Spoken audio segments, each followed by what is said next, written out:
anyone is developing symptoms to be isolated immediately, testing to take place, and providing the appropriate support. This is actually how the case in Switzerland was identified. Following the notification from the ship's operators, which we're very grateful for, this individual presented to healthcare, wasn't feeling well, was immediately isolated, was tested. This is actually public health actions in the works. And I did just want to add on the global solidarity side of things, you know, in all of the efforts that we're doing right now, including the ship sailing to the Canary Islands and to support the Spanish authorities, we've pulled together all of the global experts related to hantaviruses, in particular the Andes virus, and that global solidarity also falls into place on the technical side of things as well, coming in together saying, what do we know, what have we learned from past outbreaks, what's going on in the current situation, and essentially how can we help? And that type of technical solidarity is really helpful. Some of the diagnostic kits and the reagents that we are sending are also going to Spain, so that will support in some of the further investigations that need to take place. So overall, we're very grateful for all of those who've come together from the technical side as well to support this event. Thank you very much. Next question goes to Nina Larsen from AFP. Nina, please go ahead.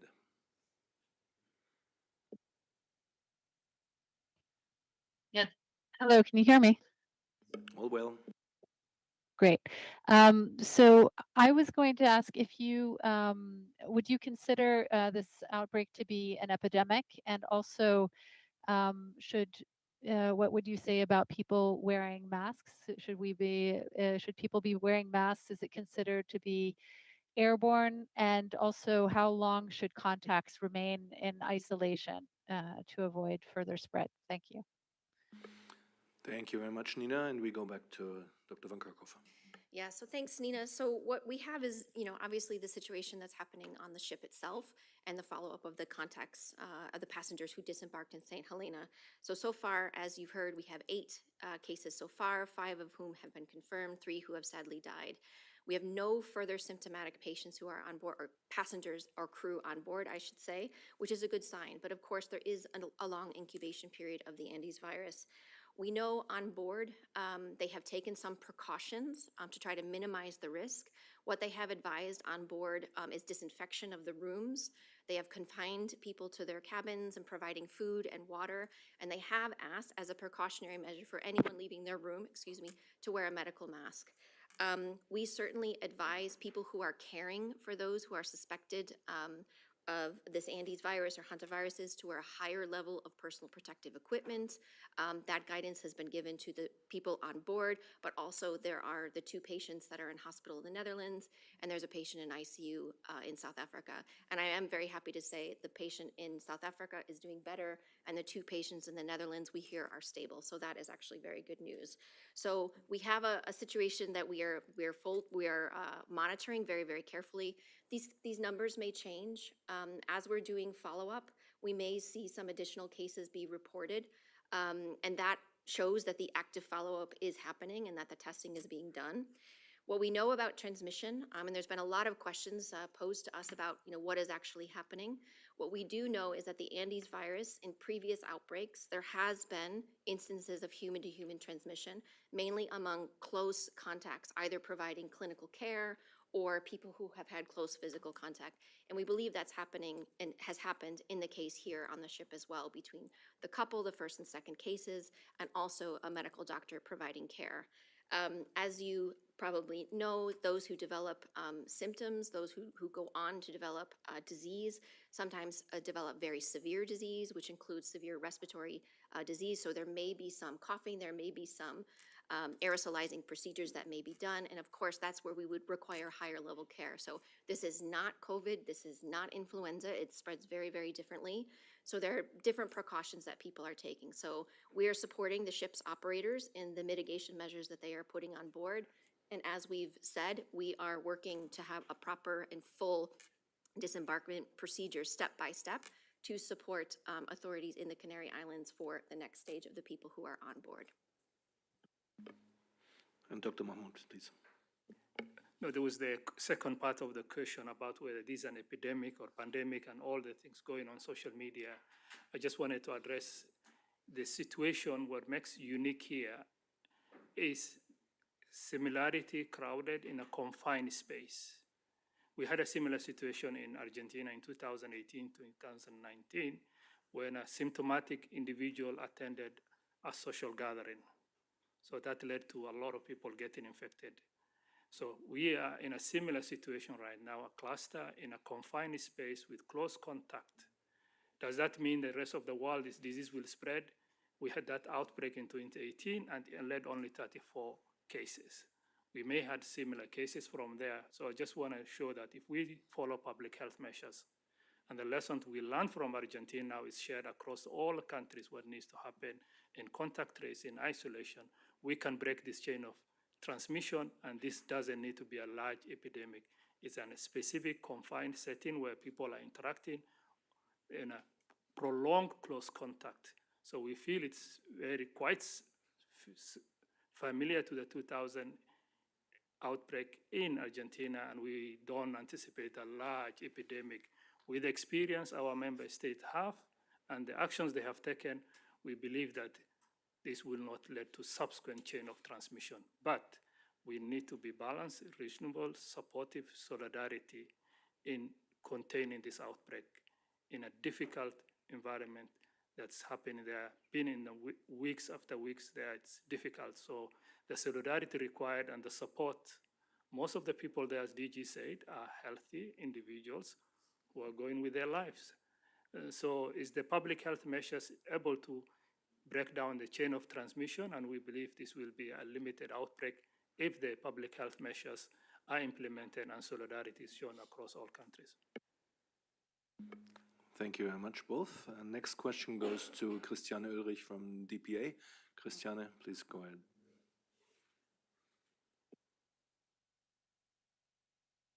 Yes, thank you very much, Christian.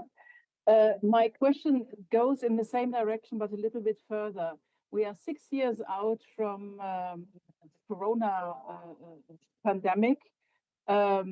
This also started with very few cases, and you experts know how this is different, but we and our readers might not. I was wondering whether one of you can outline specifically how this is not comparable to the early days or weeks of the Corona pandemic, and why the risks are lower than they were 6 years ago with Corona. Thank you. Yeah, good comparison. Let's see if it is one. Dr. Van Kerkhoff, please. I'm going to start, and then I'm going to ask our expert here, Anais, to come in, because this is not coronavirus. This is a very different virus. We know this virus. Hantaviruses have been around for quite a while. There's a lot of detail that we know. I'm going to ask Anais to come in and say this, but I want to be unequivocal here. This is not SARS-CoV-2. This is not the start of a COVID pandemic. This is an outbreak that we see on a ship. There's a confined area. We have 5 confirmed cases so far. We completely understand why these questions are coming, and we are trying to provide all of the information that we can. That's why we're having a press conference here to give accurate information, and we're grateful for all of those out there who are asking these types of questions. But this is not the same situation we were in 6 years ago. It doesn't spread the same way like coronaviruses do. It's very different. It's that close, intimate contact that we've seen. And most hantaviruses don't transmit between people at all. Most hantaviruses are transmitted from rodents or their feces or their saliva in their droppings to people. And only this one particular virus, the Andes virus, which has been identified here, we've seen some human-to-human transmission. And again, I want to reiterate, the actions that are being taken on board are precautionary to prevent any onward spread. And so there's a lot that is being done right now to be able to try to minimize the risk even further. But I do want Anais to come in and provide a little bit. No? Okay. Oh, okay. Thank you. Thank you very much. Next, we have a question actually from Cabo Verde, but it came in writing, so I'm going to read it out. It is, hello and good afternoon. It is the Tudo Pouco, the news website in Cabo Verde. Thank you for that question. On May 2nd, a person died aboard the MV Hondius, as we know. The ship arrived afterwards in Cabo Verde. The question is, where was the body stored of the deceased, or where is it right now? Yeah, thank you very much. So yes, in fact, you are correct. an older woman died on board. The ship's operators are making arrangements for the remains to be stored appropriately, carefully, and to make the onward movement of the remains in a dignified way. So the remains still are on board. We are in touch with the ship's operators about this and about any onward passage of the remains. So I think I'll just leave it at that. But yes, of course, and this is a reminder, these are people. These people have families and they have questions, but we're in contact with the operators about the safe storage and the onward movement of the remains. Thank you very much. Next question goes to James Gallagher from the BBC. James, please go ahead and unmute.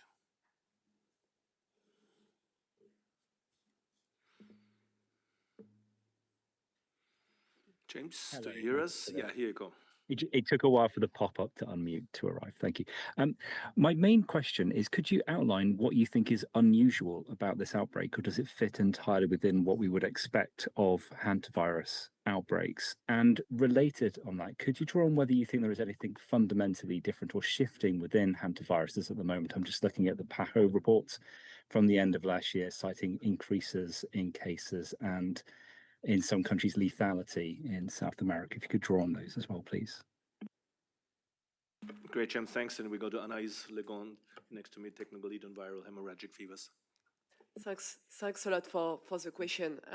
What is most unusual, obviously, is that we have a transmission in a boat, which I think that the first documented to date with this particular virus. As mentioned by my colleagues before, a boat makes it a very specific environment for which we want to make sure that we have a good understanding on how the transmission has happened, and most importantly, to strengthen all the measures that my colleagues developed previously. There is no indication to date that there is something further unusual, but obviously the fact that it happened in a cruise ship with people from different nationalities and is something that we haven't seen before. Regarding your comment on the PAHO report, the epidemiological situation related to hantaviruses in the Americas, you are right, a slight increase has been noted in few countries. Just to recall that this update covers all hantaviruses that are documented in the Americas, where most countries at risk have good surveillance system. And the increase can be related to several factors that needs to be determined, what countries are working on, probably linked to incidents on rodent population and different ecological and behavioral factors. This doesn't specifically relate to this virus we are talking about. And I want to recall that most hantavirus cannot transmit human to human, only the Andes one. So it's really linked to the rodent population. Over. Thank you very much, Anaïs. Next question. No, before I come to the next question, we have a long list of questions still, and we want to really get to everybody. So please try to limit your questions to one. I'm pretty sure many people want to ask the same questions anyway. So next question goes to Laurent Sierra from Swiss News. Now we come to Switzerland. Laurent, please go ahead. Yeah, thank you for the briefing. A question on contact tracing and the extent of what has already been done, because it seems that the person who is in Zurich right now was in a flight where the contact tracing was not started right away, and so there is the threat that some people might not have been traced in the first days after they contact with that person. So do you know whether most countries affected have started but also probably ended the contact tracing process? Thank you. Thank you very much, Laurent. This goes to Dr. Abdahi Mahmoud. Thanks. In terms of contact tracing and the policy for that, each country has slightly different. What we recommend from WHO is extensive investigation and information sharing. So this contact passenger was informed on 2 channels. One from the company informing the patient, and then second from the IHR South Africa sharing that information with Switzerland. So from the national level to the canton level, at least we will see it, how that information passes, because most of the information are shared at the capital level and then it goes to canton. What was done here, and that's we really need to appreciate the responsibility and the proactiveness of all the passengers contacted. They followed the public health message and taken the necessary action. Now the canton and the authorities are doing the investigation, and it takes a lot of time identifying all the contacts, where he went, and these are retrospective, what we call retrospective contact tracing, that meaning going backwards to the day he arrived and all the way until the onset. So that data is being collected and analyzed, and then what we are encouraging now that we have a confined environment and hopefully we'll have a date of departure, prepare all the countries now. There's a lot of lessons we learned from all the countries shared from South Africa. The level of preparedness may have been slightly different. Now we're all prepared, and you'll have passengers and crews coming up.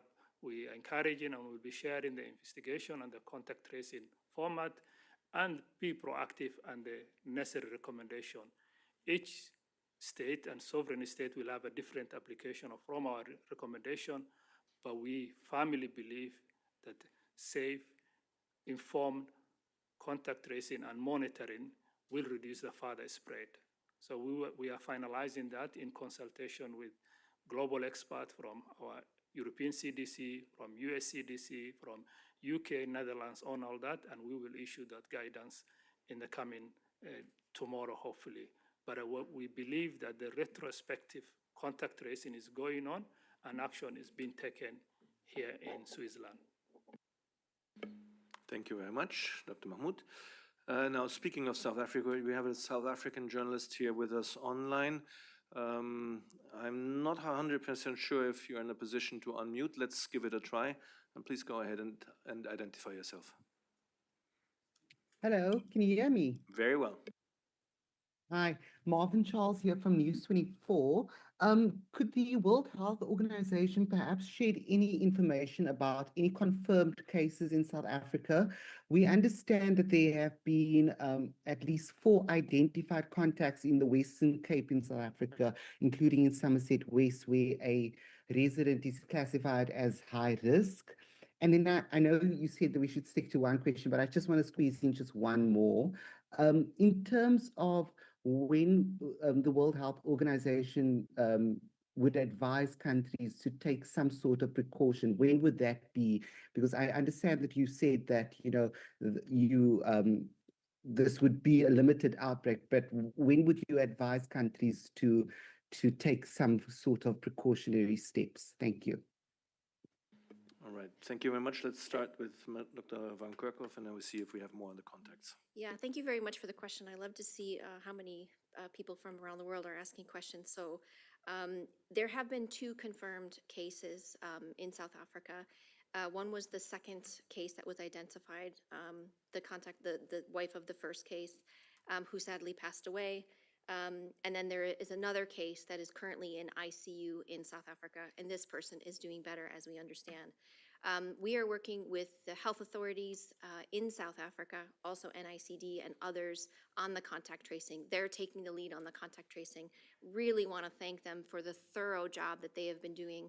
Not only have they identified the passengers and are following up from the flight, but they're also following up any contacts for people who attended to the woman who passed away, who went through the airport, people medically caring for the man who is in ICU, and they're doing very active follow-up. I don't have the details specifically on what you mentioned on where they are, but there's active follow-up by the government officials and NICD around monitoring of their health, if they have any symptoms, putting in isolation and providing support, and also doing further testing. We are getting information back from South Africa. They are doing some testing on the contacts, and so far, all of those tests have come back negative. And again, this is showing the signs that are working. And so again, we really want to thank those that are there doing that hard work and very, very detailed work for the contact tracing. Thank you very much, Dr. Van Kerkhoff. Next question goes to Helen Branswell from STAT. Helen, please go ahead and unmute. Thank you, Christian. This outbreak is happening at a time when the United States is no longer considering itself part of the WHO. The United States has passengers on board the ship, and I think there were people who disembarked who were also Americans. I'm wondering what are the interactions like between WHO and the United States in this setting? Are they the same as they are with other countries, or is there less information flow as a consequence of the US withdrawing from WHO? Thank you. Yeah, thank you very much, Helen. Good one. Dr. Mahmoud, please. Thanks, Helen. In terms of collaboration with US and US institutions, it has been going very well on the technical side. We've been exchanging information. As we are speaking right now, the US CDC has been joining Guam, so are the states. So the information flow is there, transparent and frank, and information sharing. That's one on the technical side. On the other aspect, there's the IHR, the IHR channel. US is still a state party to IHR, and information is being shared through South Africa. NFP communicated with the US, and back and forth communication is going on. But how does that translate in a global solidarity? I will let time to tell, but we really need this incident, this outbreak has seen why the world needs a global entity that coordinates this. The Argentina support how they came forward. The support we are receiving now from US institutions, we live in an interconnected world.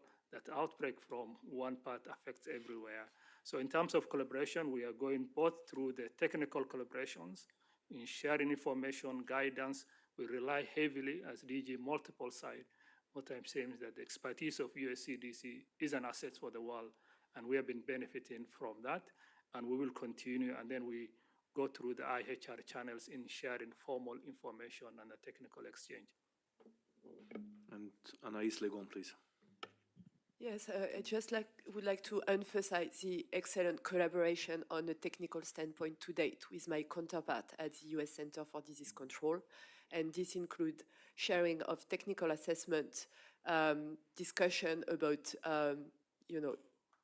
very specific aspects, and sharing regularly what is known and what is not known. We have very positive regular interaction almost every single day. So I just want to acknowledge that among other national counterparts, this is very useful.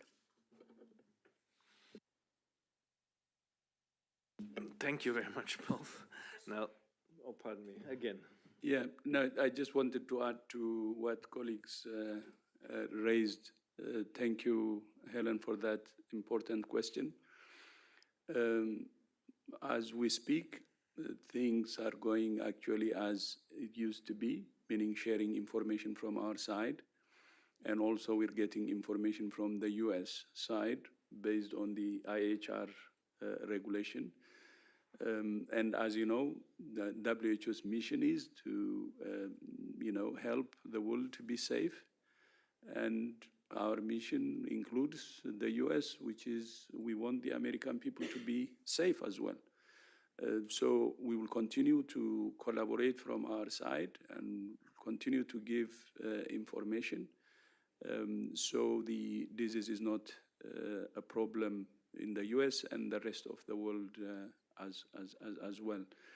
But as colleagues indicated, this is what makes a platform like WHO very, very important. Health security needs universality. And any vacuum, any space which is not covered actually gives advantage to the virus. And the best immunity we have is solidarity. So because of the event that's happening now, and both Argentina and the US are affected, I think they will reconsider their decisions because they can see how important universality is for health security. Because viruses don't care about our politics, and they don't care about our borders, and they don't care about, all the excuses that we may have. So I hope this could be a good lesson for the whole world, because solidarity is our best immunity. I repeat. Thank you. Thank you very much, Dr. Tedros. Then now we go to Ireland, to Neil Michael from the Irish Examiner. Neil, please go ahead and mute.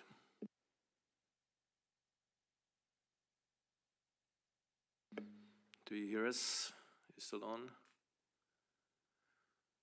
Neil, if we can't grab you right now, then we go on to NPR, Gabriel Emmanuel. Gabriel, please try, and we'll come back to Neil afterwards. No? Oh. Hi, yeah. Here you go. Thank you so much for doing. Thank you for doing this. I wanted to follow up on that point about the U.S. Engagement here. Typically, my understanding is we would have had press conferences and health alerts and other information coming out of the U.S. CDC and NIH. We haven't had that, and I'm wondering, you say they're participating in terms of a technical capacity. Have they sent a team over like would typically happen? Can you get into some more specifics about what is missing or what is different about this situation now that they have left? Thank you. Thank you very much, Gabriel. And we go to Dr. Abdi Mahmoud. Or Dr. Chikwe first. So thank you very much. Our colleagues have explained in detail the collaboration with the US CDC in the response that we have managed on behalf and in collaboration with many countries around the world. And we're very grateful for that. How many teleconferences they hold to the people in the US is obviously the responsibility of the US and the US CDC, and we'll leave that responsibility to them. But however, to highlight one thing, one of the core requirements of the IHR 2005 is for countries to build the core capacities that they require to do the work that we do. And in this response, we've really seen the output of that. The institutions across the world and the collaboration between them, from South Africa, the UK, Spain, Netherlands, Cape Verde, the national public health institutions, the national public health officials have really worked together with each other, supporting each other, sharing information, sharing reagents, sharing knowledge to respond rapidly to an emerging situation. So I think in all of this, we see the value of one, the IHRs and what it stands for, and secondly, the implementation of the IHRs, both in real time, but also in the longer term capacities that countries have built around the world.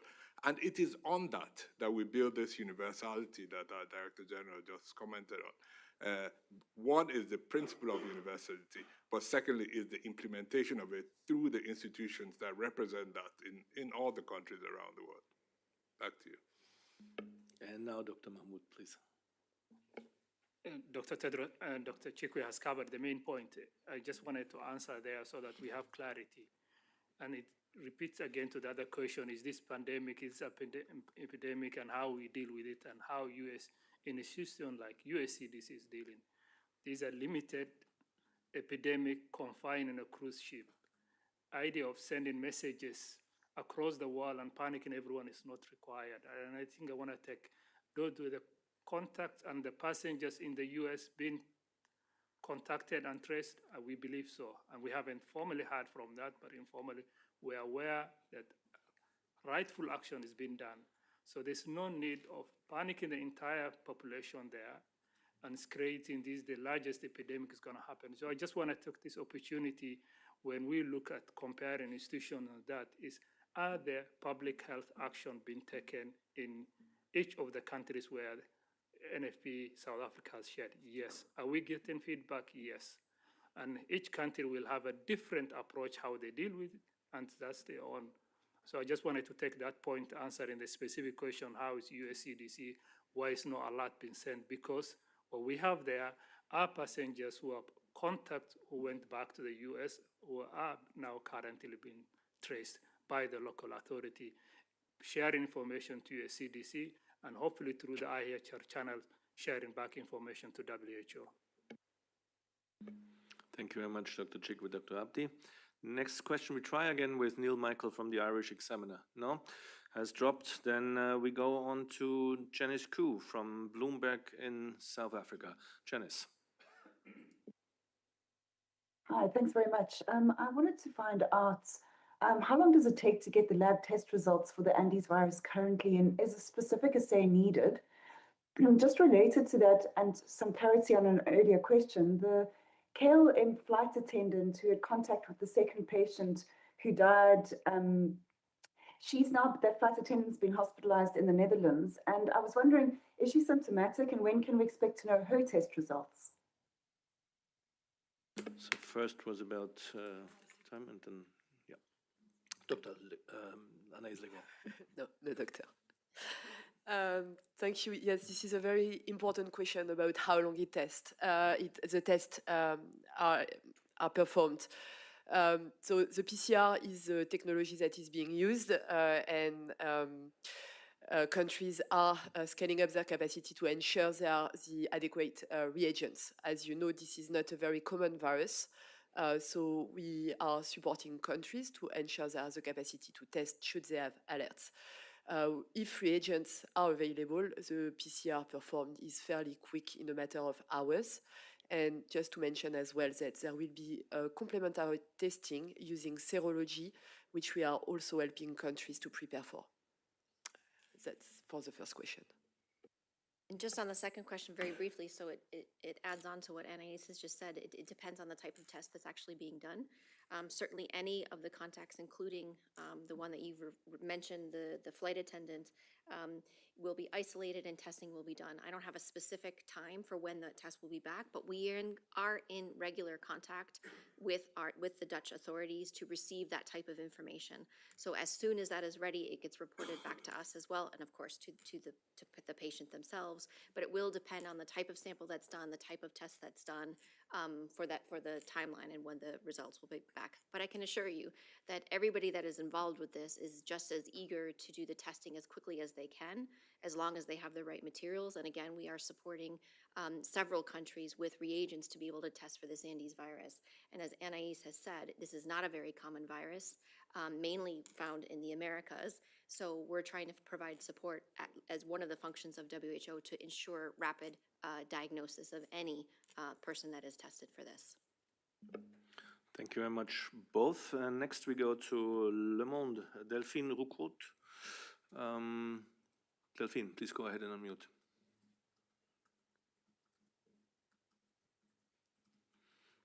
How does it look like? Then we're... Sorry, can you hear me, here you go. please? Now we're good, yes. Yeah, perfect. Thank you for this briefing. I just have a question. When will we have more information about the virus sequencing, and any differences observed compared to the strain from the 2018 outbreak in Epidemic that you mentioned earlier? Will we be able to identify which mutations are cause for concern? Thank you. So I did not understand everything, but I think we got it. Yeah, then we start with Anaïs Legon. Yeah, if I understood correctly, it's about the genomic sequencing, and you actually pointed out toward very interesting information that we are looking at. We are awaiting the result from both South Africa, Switzerland, and Institut Pasteur Dakar, who are all putting all their effort into performing the full genome sequencing of that virus. The full genome sequencing, if good coverage is obtained, will be very useful for us to see how it clustered compared to previous outbreak, as you rightfully mentioned, especially that last outbreak you referred to. And it will give us a sense of whether or not we are seeing some changes. And again, we have to acknowledge the tremendous work that are being done by these three laboratories that I mentioned, and all the international support that they have received to date. Just want to add to that, because I think, again, this is another example, of having rapid sequencing being done by these three labs who are really exceptional labs. but the sharing of sequence information, particularly when you have outbreaks like this, can provide a tremendous amount of detail. And this is important every event that we have. Not only are they doing this work as rapidly as they can, but we have pulled together expertise in Andes viruses, and they will be debating, of course, what they see there and comparing with the other sequences that have been shared. We discussed this a lot up on this panel here, and we've been discussing this a lot with the pandemic agreement and the PABS annex that people have been discussing, the critical importance of sharing information, but not just that, actually bringing together people to do that risk assessment. What does it actually mean? So from the information we have so far, and they're still doing the sequencing, we haven't seen anything unusual, but that's why we bring together the best minds to be able to do that. And again, that includes people from Argentina who have specific experience with this particular virus, and now we will have more people around the world. So as soon as we know, and as soon as that analysis is done, of course, we will share that information as necessary. Thank you very much, both. Now we move back to Germany. Deutsches Ärzteblatt, Valentin Frimmer. Valentin, please go ahead and unmute.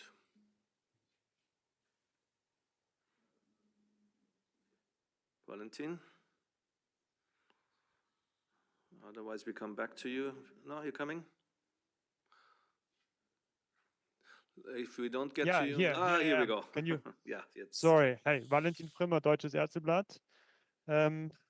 Thanks for the conference. My question is, so we've learned already that the incubation time is relatively long. So my question is, so with the view on the people in isolation, how long do they have to be in isolation before they are tested negatively? Because so, or in other words, how much time does it take at most until the antibody or PCR tests are positive? I hope this was clear. Thank you for the question. We start with Anaïs Legault. I hope I understood your question correctly, and sorry for that if I didn't. Your question is how long after symptoms is the PCR detecting the RNA? Is it correct? Or how long would people need to stay in isolation to be sure that they're not infectious? So what we know is, yes, the incubation can be up to 6 weeks. And for that time, contacts who have been potentially exposed need to monitor their health for any sign of symptoms. The RNA of the virus can be detected in a symptomatic person, so someone who is ill, from the first day of onset. Thank you very much. Next question, we go to Globo, to Brazil. From Globo, Bianca Rotier. Bianca, please go ahead and unmute. Hi, can you hear me? Very well. Thanks a lot. Good afternoon, everyone. A follow-up on this point, because you said 6 weeks monitoring, but does it mean 6 weeks of isolation?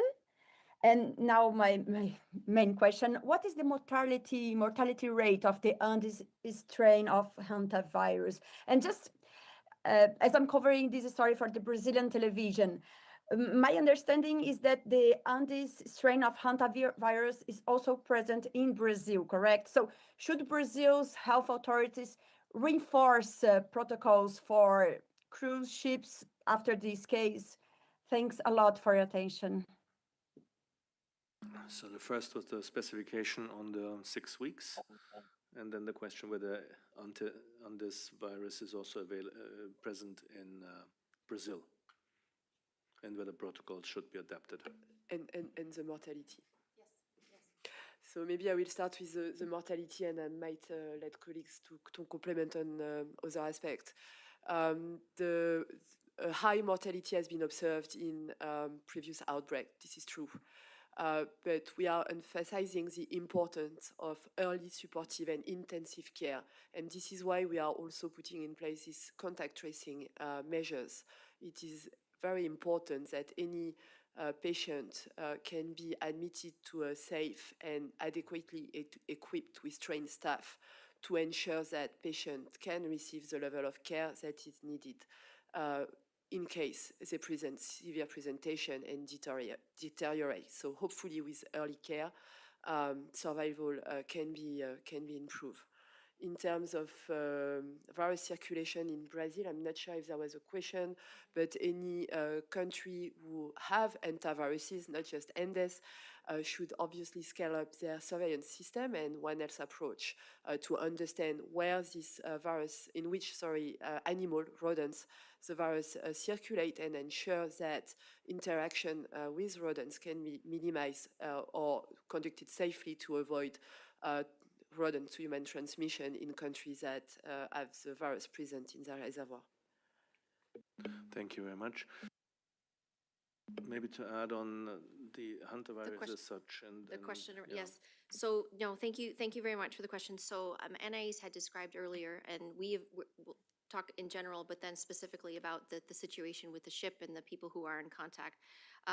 Certainly, we have the incubation period of up to 6 weeks. That doesn't necessarily people need to be in isolation for 6 weeks. What is really important is that people have the right information. We understand what their potential exposure is so that we can understand their risk. Contacts are not all the same. Some contacts have a higher risk of exposure and therefore a higher risk of infection, and others have less. So what is happening currently right now on the ship? We have a WHO expert who is on board together with an ECDC expert. We have 2 Dutch infectious disease physicians who are on board.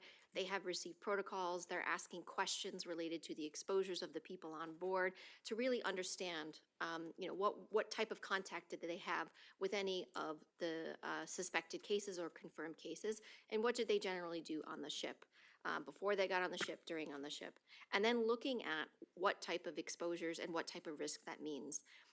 With that risk assessment that's being done, there is a step-by-step plan that is being developed, and it's currently in develop with many different experts to be able to say, once that ship docks, what will happen as it goes on board.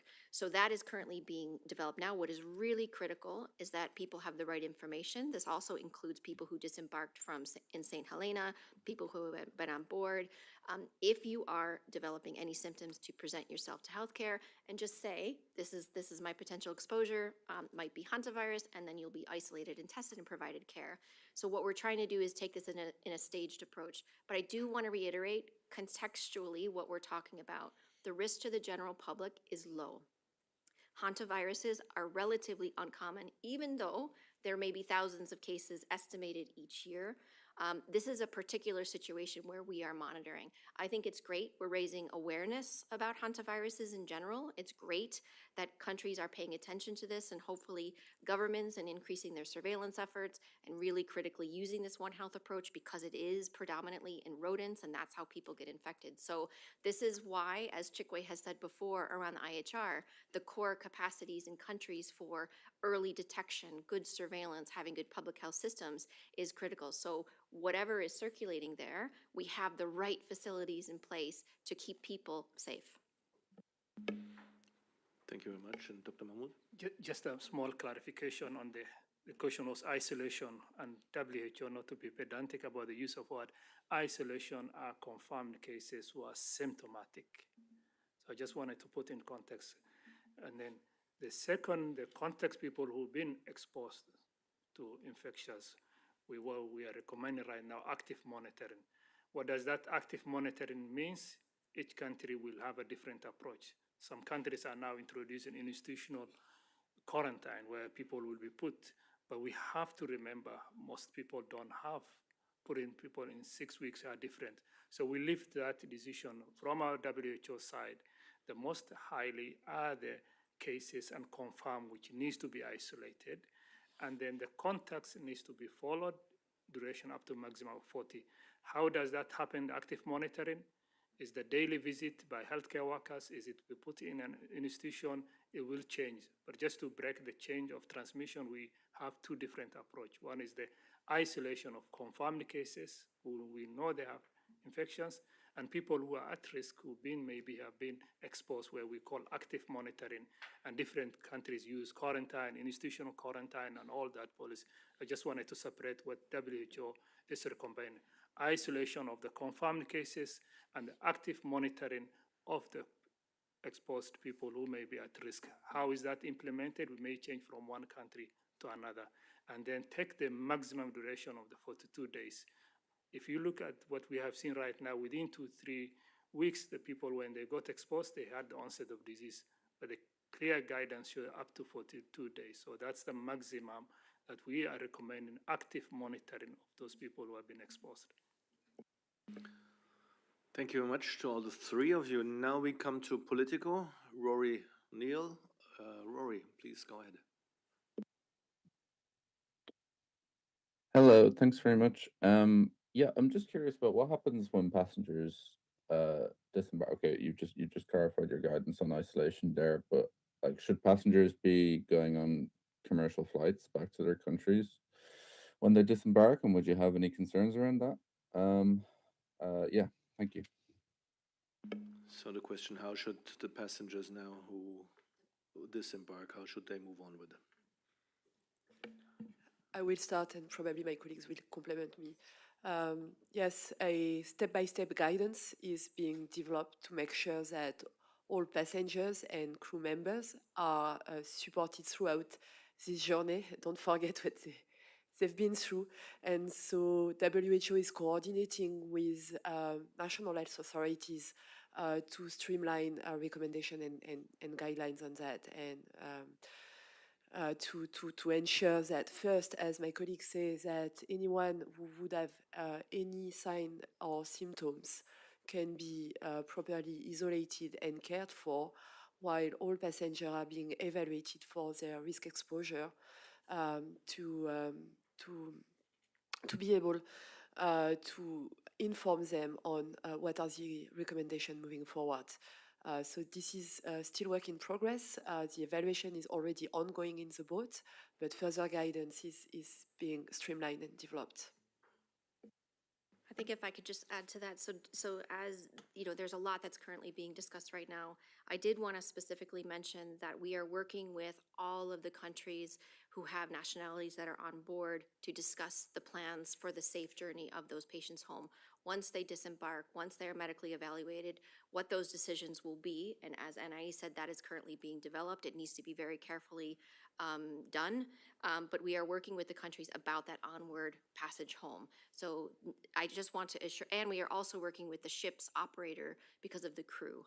So remember, on board, we have passengers from many different countries. We also have crew from many different countries, and everyone involved, all of the governments, the ship's operators want to make sure that they get home safely, not only minimizing their own risk, but any risk to others. So that is currently being developed, and as those plans are announced, then we will make those available. But there's active discussion about how that will be done as safely as possible.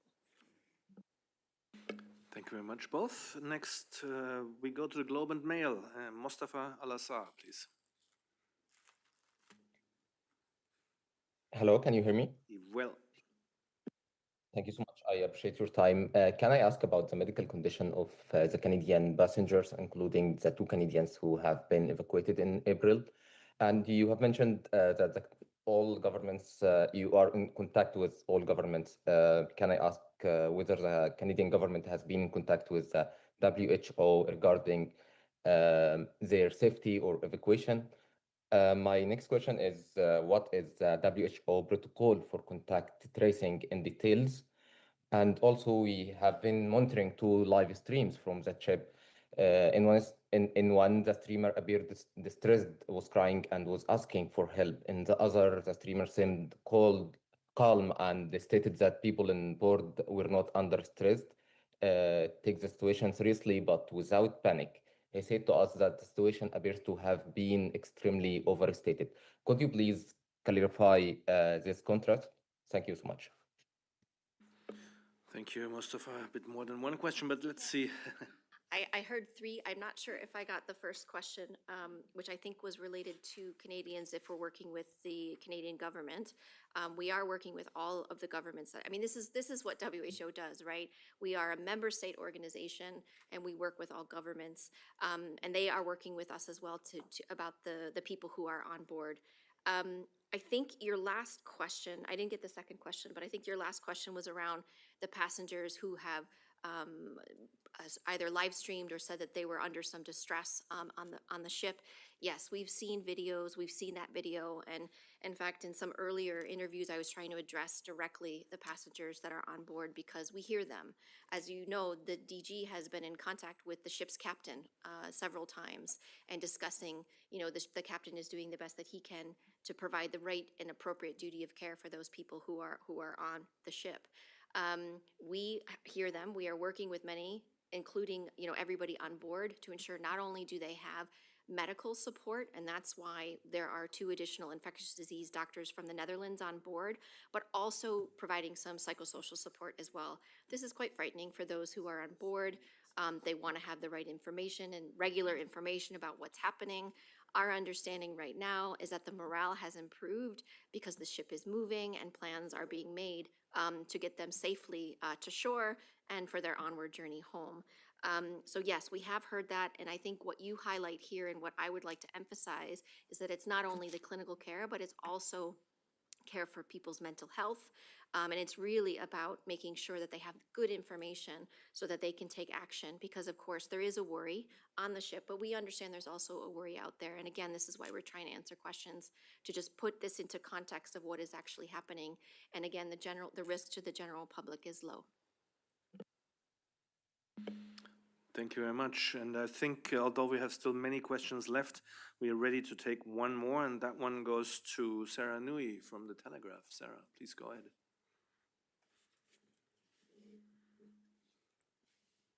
Hello, thank you so much for doing this. I just wanted to talk quickly about medical countermeasures. There obviously aren't any treatments or vaccines available. Is that a blind spot in global pandemic preparedness, and which teams are kind of furthest ahead? If this did escalate, how quickly could we get a vaccine, for instance? Thank you. Anna-Lise Le Grand again. Yes, thanks. Very important point. Currently, there is no approved medical countermeasure if we are referring to antiviral treatment or specific vaccine targeting this specific virus. However, as you know, there is a coordination around research and development blueprint that is supported by WHO to ensure that all priority viral families can timely develop such countermeasure. And the hantavirus are a big family that is considered under a cork, what we say. So WHO encourages scientists and countries to join efforts and to see how feasible it is to develop life-saving countermeasure. But I want to re-emphasize the importance of early, supportive and intensive care as soon as possible as a patient has symptoms, as this can save life. And of course, we welcome additional countermeasure. I leave my colleague. If I can, yes. So the R&D blueprint for epidemics, which was established by WHO following the Ebola outbreak in West Africa, in 2017, we outlined priority pathogens. And from there, these are priority pathogens that have an epidemic or pandemic risk that didn't have medical countermeasures. And a lot of work has happened over the last almost 10 years related to the development of better diagnostics, better therapeutics, better vaccines for pathogens that we know have a risk. Recently, the R&D blueprint has moved to more of a pathogen family approach so that we take a more holistic view of how research is done to advance, what could be done ahead of time, ahead of that next outbreak, ahead of that next pandemic. We benefited from that from COVID, for the work that was done on SARS and on MERS and on RNA technology. And this is what we want to continue to see. So that investment in research, that investment in innovation, the investment in the coordination of people who are working on this. We're very grateful for that from a technical point of view, the work of CEPI, the work of many others who are advancing this type of work. But that needs a regular attention, regular investment, and also follow-up. So what are we learning? What actually needs to be done? So the R&D blueprint is working very hard on many different types of pathogens with epidemic and pandemic potential. And as Anais has said, this is one in a family of viruses where this approach is being taken. So those of you who are out there who are doing research in this area, thank you very much. Those of you who are out there who are funding research in the area, please continue to do so because it is urgently needed, because We are always preparing for the next outbreak, the next epidemic. And I want to reiterate again, this is not the start of an epidemic. This is not the start of a pandemic, but it is a good opportunity to say that investment in pathogens like this are critical because therapeutics, diagnostics, vaccines save lives. Thank you very much. Before I hand to Dr. Tedros for closing remarks, let me just say, any further questions, please send to us, thanking the panel. And then now over to Dr. Tedros. No, I was going to add to the question about Canada. We know that the Public Health Agency Canada is following up on the 2 Canadians who have disembarked at St. Helena. And of course, the other 4 in the ship are also being followed by other relevant authorities of Canada. That's one information I just would like to add. And then on closing our session today, thank you so much to all members of the press for joining us. And as needed, we will continue to keep you updated. Thank you so much. All the best.